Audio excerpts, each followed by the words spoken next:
Hello! Guess who forgot to make sure their microphone was off of mute again? Oh, why do I keep doing this? Anyway, hello again, Jack in the Clock with more, Mario's Journey to the Mushroom Kingdom by Hacker of the Legend. As Doc in retrospect, of course. So, we are on a Yoshi Coin Hunt, and I am not a fan of this Yoshi Coin Hunt. There are several reasons why. I will take them in order. First, the lava jumps. We have a bunch of one-tile jumps over lava here. One-tile jumps over lava, not the nicest thing. But the big problem is diagonals. When you have one-tile blocks right over diagonal lava like that, you better be right on the center of the block, or you are at risk of hitting the lava, even though you aren't actually hitting it. Because the hit detection of lava, kind of extensive. The second problem is the secret exit. Now, it's not a hard secret exit to find. You go all the way over past this pipe here, which, sorry, I'm a little bit ahead of myself, which you can take back to the beginning of the level if you haven't found all the Yoshi Coins. A handy little tool that, and kind of very important. But secret exit is through here. All you have to do is go through the wall and get the key and into the keyhole. Except, I don't do that very well. Have some failure montage.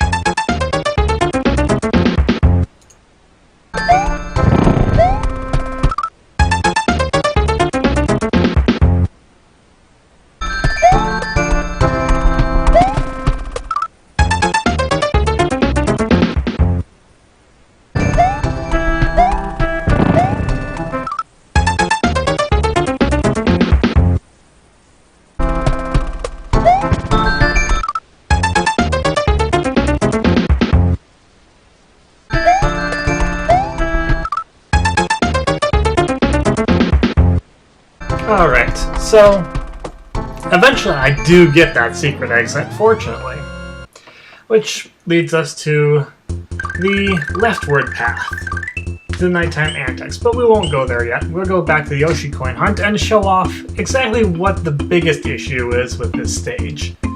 By the way, if these audio sounds weird at all, it's because iMovie keeps crashing when I try to do voiceovers, so I'm using a different program. Anyway, we'll rapidly go through this. So let's count the Yoshi Coins that I can find. Here's one right up here. You have to hit invisible blocks to find it. That's a really great way of doing things. And excuse my flailing around here for when I'm trying to find another one. It's just a little bit difficult. Because, well, there's none to be found. And none up here, none over the lava, as far as I can find.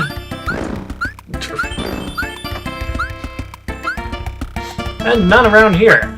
So that's 2. And just up ahead is going to be 3, although I'm trying to find more invisible blocks at the moment, so it'll take a moment. There's 3. And there's nothing up there I've already tested. And there's 4. So, yeah. There's only 4 Yoshi Coins. How do you solve the problem? Well, resetting the pipe resets the Yoshi Coins. So you kind of have to cheat to get all of your Yoshi Coins in that stage. This was poorly designed. Blue for Trouble is not where we're going to go, though. Yeah, Yoshi Coin Hunt has some issues. I really think it could have been done a lot better. But we're past it, so, and it didn't, it wasn't like so broken that we couldn't deal with it, so. Nightime Antics. This stage is a little bit easier to deal with. World 2's stage has some kind of troublesome stages. The Yoshi Coin Hunt was just one of them. You'll be seeing some more coming later.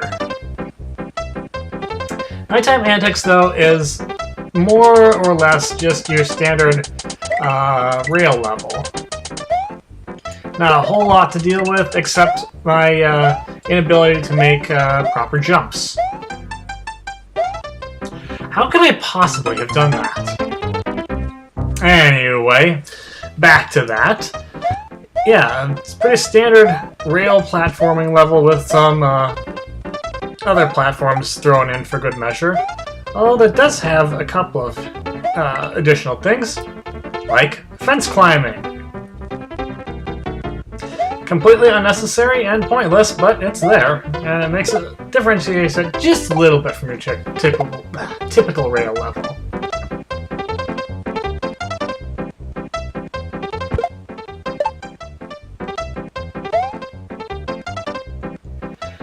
It's actually kind of empty. Oh, but there are homing bullet bills to deal with. Of course, there's only one of them, so it's not too bad. Where's the yellow switch? We haven't gotten it yet. Well, those munches are easy enough to clear, but and there's a mushroom that I have no use for whatsoever.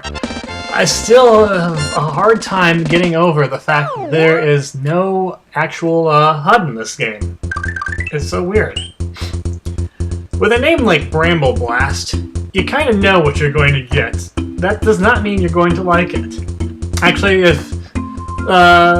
things tend to hold true, you're not going to like it. Yes, this is a Donkey Kong Country Bramble level. The hitboxes on the Brambles are absolutely awful, by the way. And also, this is one of those stages where the music, the way the music is done, wreaks havoc with the audio of the death sound. I just made a big mistake there. See if you can tell what it is. And we have barrels. Now, I don't mind the barrels conceptually as much as some other people do. I don't find them to be too difficult to work with, but the layout in this stage is really not good. Anyway, you're going to see me die a lot, so have fun.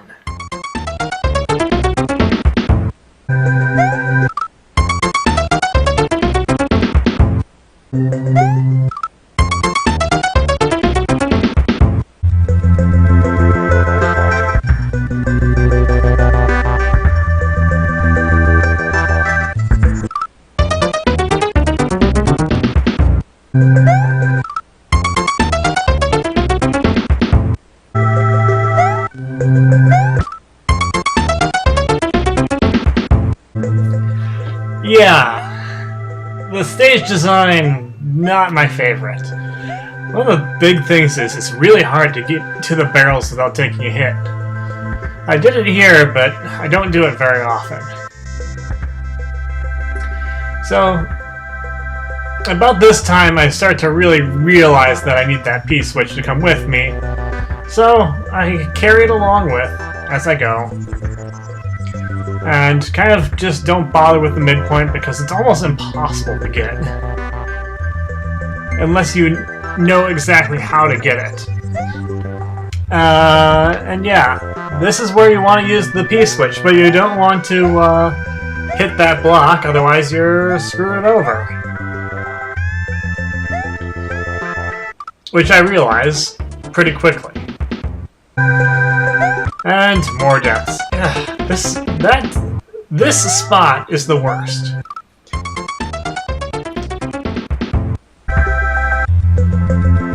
And of course I gotta misfire my barrels a couple times, because even though I don't have as big a problem with them, I still make mistakes on them. But really, these are just really so badly laid out that even if you fire them where you want, it doesn't always work out well. So yeah, the door's up there. And of course, you're not totally out of the woods yet, because you still gotta make sure you don't jump right into a zinger. But fortunately, there's nothing here except the gold orb.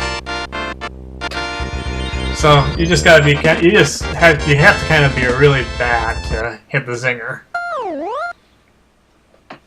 For beating Bramble Blast, not legit obviously, we have to go to the Y-Switch Palace, also known as the Yellow Switch Palace. Fortunately, it's mostly bonus content rather than anything dangerous. That doesn't mean there aren't any enemies, but it's not that difficult to get around them. Although the Chucks there do their best to be annoying, they don't really succeed.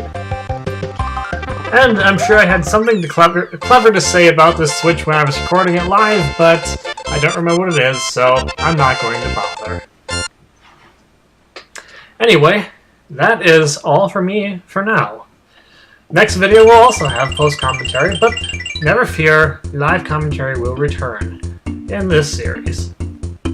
This is Doc. I'll see you later.